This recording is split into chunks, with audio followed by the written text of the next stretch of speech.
to the Quraysh. And remember, Urwa is the chieftain or one of the major leaders of the Thaqif. He then returns to the Quraysh, and his description of the Sahaba, his description of the Sahaba is one of the most amazing descriptions in the whole seerah of the Prophet ﷺ. Why? Because he describes the Sahaba as an outsider. The Sahaba did not describe themselves the way he described them. Because at the time he's an outsider. Later on he's going to become a Muslim. But at this point in time, he has never seen Islam or the Sahaba. This is the first exposure to Islam and the Sahaba. And so we hear descriptions that no other Sahabi says because he is an outsider. What does Urwa say? Urwa goes back to the Quraysh and he says, Ya qawm, O people, I have visited the kings and entered the palace of Caesar of Rome and Kisra of Persia and Najashi of Abyssinia. Now because he's the chieftain of the Banu Thaqif, he has had the luxury that very few Arabs have had.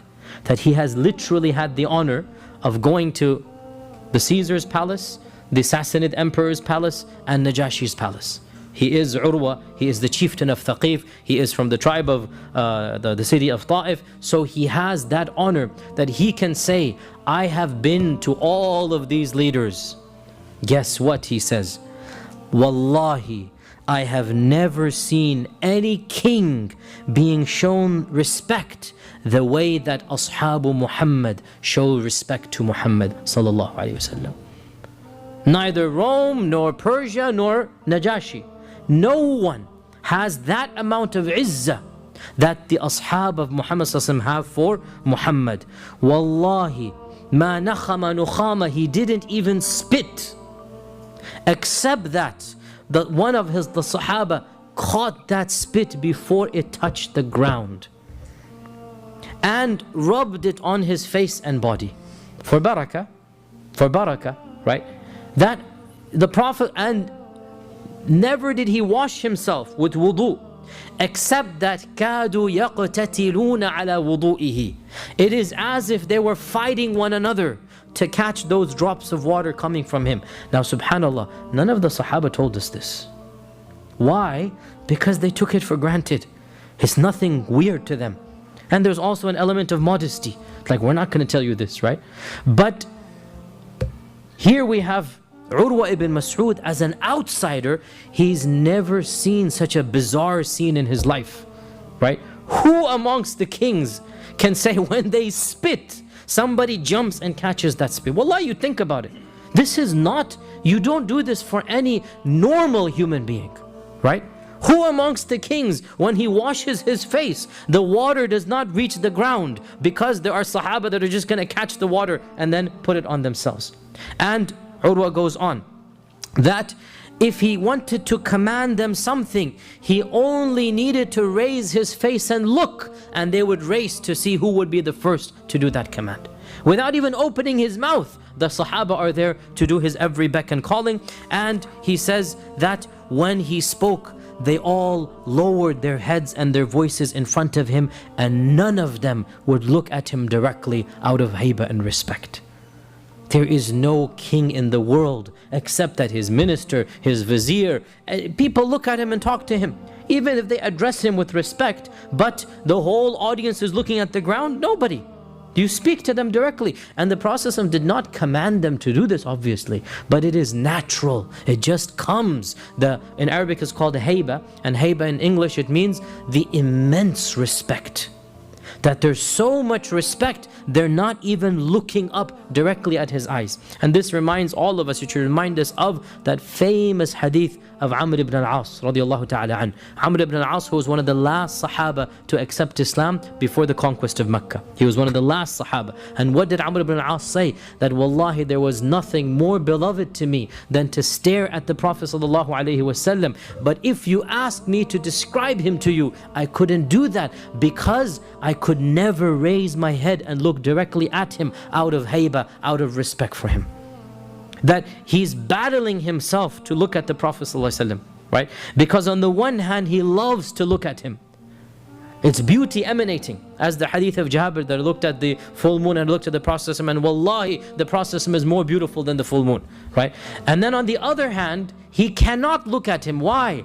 Because there is this awe that comes, reverence that comes, that you cannot even look up directly into his eyes. So he's battling with himself. I want to look, but I cannot look.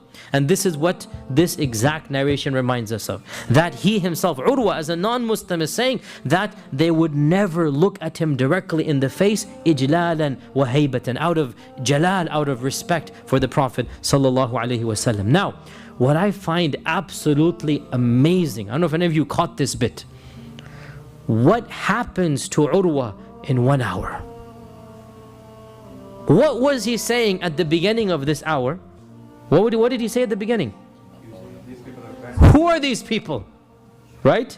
They're going to abandon you at the first sign of a sword. Then in 1 hour, what happens? Look, wallahi, I've never seen anybody like them. Neither Najashi, nor this, nor that. They can't even look. They can't. Do you see this, right? From where to where? And words fail, all of us, to talk about that change in Urwa. 1 hour to see the Sahaba and how they interacted with the Prophet ﷺ converts Urwa into a believer of the Sahaba. Think about that, right? From coming from his Jahili mind, and he doesn't see beyond Islam, and he's like, who are these people? How would they fight you? Then he goes back and he says to the Quraysh, I have never seen a group that respect and love their leader more than the Sahaba love the Prophet ﷺ. And then he goes on and he says, and I have measured them for you, I have absorbed them for you, so know that if you wish the sword, they will give you what you wish. Now, subhanAllah, look again the change. He's telling the Prophet ﷺ that you better be careful because these people are never going to fight for you. Right? Now when he goes back to the Quraysh, without the Prophet ﷺ opening his mouth to defend the Sahaba, to see someone as soft as Abu Bakr utter a vile curse, to see his own nephew take the sword or take the sword and literally poke him so many times, and then say, I will cut your hand off if you dare touch the beard of the Prophet ﷺ. To see the Sahaba in this manner, he comes back a convert, not yet to Islam, that's going to come. He's going to convert to Islam, but he comes back a convert in the iman of the Sahaba, not in iman yet. But even a kafir cannot deny the iman of the Sahaba. So he says, I have seen a group, and I'm quoting from him, I have seen a group, they don't care what happens to them if their companion is harmed. Meaning the Prophet ﷺ. They don't care about themselves. They will do everything to protect him. Even the women amongst them would never hand him over no matter what the cost. Forget the men, even the women. Subhanallah, where to where? Wallahi, to me this is one of the most beautiful paragraphs of the Seerah that I love to read, because it demonstrates something that in so poetic terms and in so beautiful terms that we don't hear from the Sahaba themselves. So then he says, take my advice. I fear that you will not be able to win over him. He has too strong of an army, even though quantity-wise the Quraysh are triple. The Quraysh are at home, they're triple, and the Muslims are only 1,400.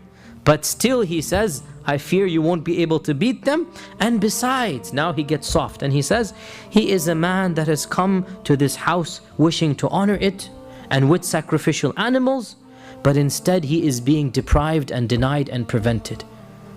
Immediate shift of sides here, right? He leaves Mecca telling the Quraysh, I'm on your side. I have your back. I've always been on your side, right? 1 hour meeting with the Prophet and the Muslims, and now his heart is with which side, right? And wallahi, these are things you cannot control. This comes from iman, raw iman. This comes when a group believes in Allah subhanahu wa ta'ala. People see that belief, even if they don't have it, they can sense it. And this is a big lesson for us, brothers and sisters. Our main weapon is not arms, it's not weaponry of the hands. Our main weapon is our belief in Allah subhanahu wa ta'ala. And if we have that, the rest will fall into place. And this clearly shows that. That the Prophet ﷺ did not intellectually respond to everything. All that needed to be shown was Islam and the Muslims cooperating together, showing their respect to the Prophet ﷺ.